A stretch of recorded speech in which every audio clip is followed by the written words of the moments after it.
Patuloy ang pagbabantay ng Department of Agriculture, katuwang ang ilan pang ahensya ng gobyerno kung nasusunod ba ang itinakdang maximum suggested retail price sa ilang bilihin. Live mula sa Quezon City, may unang balita si Bam Alegre. Bam?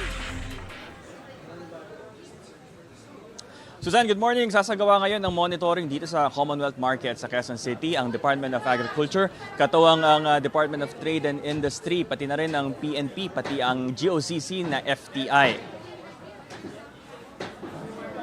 Bahagi ito ng special price and supply monitoring sa mga pamilihan.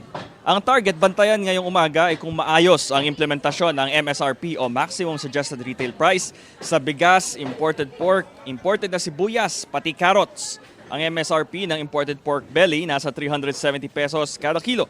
330 pesos naman kada kilo para sa kasim at pigi. Sa imported na pulang sibuyas, 150 pesos kada kilo at 120 pesos sa kada kilo naman ng puting sibuyas. Ang imported na carrots naman, 120 pesos kada kilo.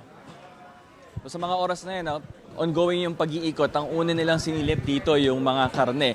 At alinsunod doon sa MSRP, mas mababa pa nga actually yung benta rito sa Commonwealth Market. At susunod nilang pupuntahan naman yung area doon sa may mga sibuyas at bigas. Ito ang unang balita mula rito sa Commonwealth Market sa Quezon City. Bam Alegre para sa GMA Integrated News.